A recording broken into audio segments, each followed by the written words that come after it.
وجاء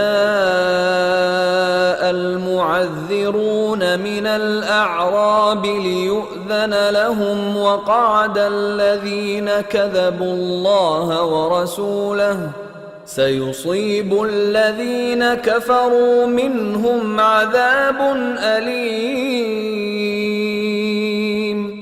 ليس على الضعفاء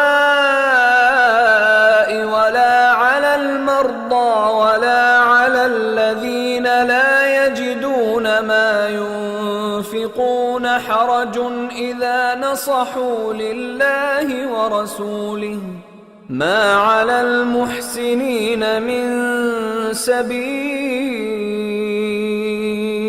والله غفور رحيم.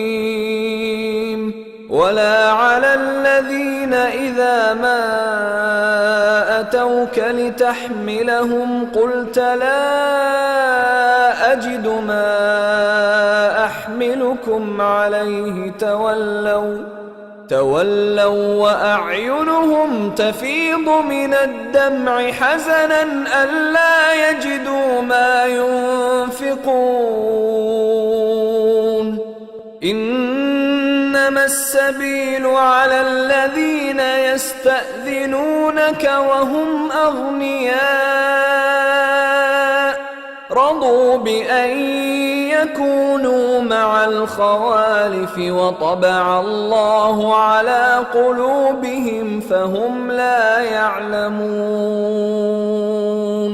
يعتذرون إليكم إذا رجعتم إليهم قل لا تعتذروا لن نؤمن لكم قد نبأنا الله من أخباركم وسيرى الله عملكم ورسوله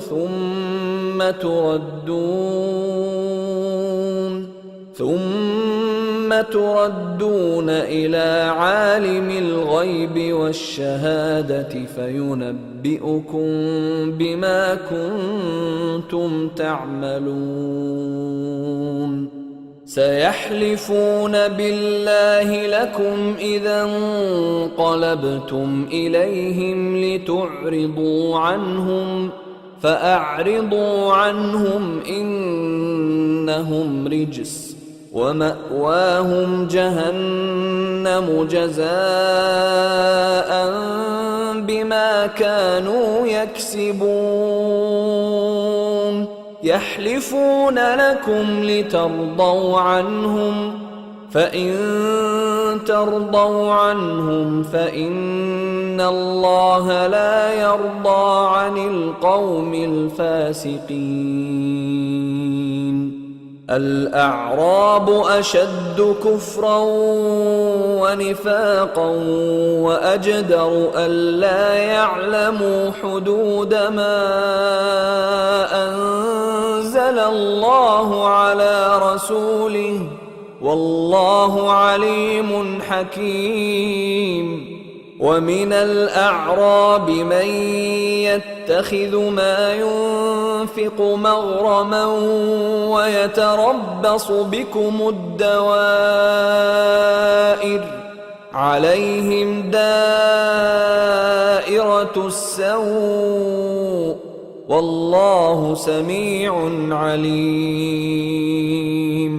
ومن الأعراب من يؤمن بالله واليوم الآخر ويتخذ ما ينفق قربات عند الله وصلوات الرسول ألا إنها قربة لهم سيدخلهم الله في رحمته إن الله غفور रहीम।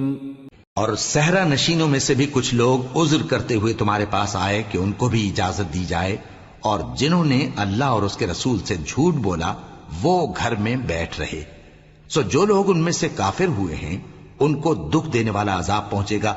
न तो ज़ईफों पर कुछ गुनाह है और न बीमारों पर और न उन पर जिनके पास खर्च मौजूद नहीं कि शरीके जिहाद हों। یعنی جب کہ اللہ اور اس کے رسول سے مخلص ہوں، نیکوکاروں پر کسی طرح کا الزام نہیں ہے، اور اللہ بخشنے والا ہے، مہربان ہے۔ اور نہ ان بے سر و سامان لوگوں پر الزام ہے کہ جو تمہارے پاس آئے کہ ان کو سواری دو، اور تم نے کہا کہ میرے پاس کوئی ایسی چیز نہیں جس پر تم کو سوار کروں، تو وہ لوٹ گئے، اور اس غم سے کہ ان کے پاس خرچ موجود نہ تھا ان کی آنکھوں سے آنسو بہ رہے تھے۔ الزام تو ان لوگوں پر ہے جو دولت مند ہیں اور پھر تم سے اجازت طلب کرتے ہیں، یعنی اس بات سے خوش ہیں کہ عورتوں کے ساتھ جو پیچھے رہ جاتی ہیں گھروں میں بیٹھ رہے ہیں۔ اللہ نے ان کے دلوں پر مہر کر دی ہے، پس وہ سمجھتے ہی نہیں۔ جب تم ان کے پاس واپس جاؤ گے تو تم سے عذر کریں گے، تم کہنا کہ عذر مت کرو، ہم ہرگز تمہاری بات نہیں مانیں گے۔ اللہ نے ہم کو تمہارے سب حالات بتا دیے ہیں، اور ابھی اللہ اور اس کا رسول تمہارے عمل کو دیکھیں گے، پھر تم غائب و حاضر کے جاننے والے کی طرف لوٹائے جاؤ گے، تو جو عمل تم کرتے رہے ہو وہ سب تمہیں بتائے گا۔ جب تم ان کے پاس لوٹ کر جاؤ گے تو تمہارے روبرو اللہ کی قسمیں کھائیں گے تاکہ تم ان سے درگزر کرو، سو ان کی طرف توجہ نہ دینا، یہ ناپاک ہیں، اور جو کام یہ کرتے رہے ہیں ان کے بدلے ان کا ٹھکانہ دوزخ ہے۔ یہ تمہارے آگے قسمیں کھائیں گے تاکہ تم ان سے خوش ہو جاؤ، لیکن اگر تم ان سے خوش ہو بھی جاؤ گے تو بھی اللہ نافرمان لوگوں سے خوش نہیں ہوتا۔ دیہاتی لوگ پکے کافر اور پکے منافق ہیں، اور ایسے ہیں کہ جو احکام شریعت اللہ نے اپنے رسول پر نازل فرمائے ہیں ان سے واقف ہی نہ ہو پائیں، اور اللہ جاننے والا ہے، حکمت والا ہے۔ اور بعض دیہاتی ایسے ہیں کہ جو کچھ خرچ کرتے ہیں اسے تاوان سمجھتے ہیں اور تمہارے حق میں مصیبتوں کے منتظر ہیں، انہی پر بری مصیبت واقع ہو، اور اللہ سننے والا ہے، جاننے والا ہے۔ اور بعض دیہاتی ایسے ہیں کہ اللہ پر اور روز آخر پر ایمان رکھتے ہیں، اور جو کچھ خرچ کرتے ہیں اس کو اللہ کے قرب اور پیغمبر کی دعاؤں کا ذریعہ سمجھتے ہیں۔ دیکھو یہ بات بلا شبہ ان کے لیے موجب قرب ہے، اللہ ان کو عنقریب اپنی رحمت میں داخل کرے گا، بے شک اللہ بخشنے والا ہے، مہربان ہے۔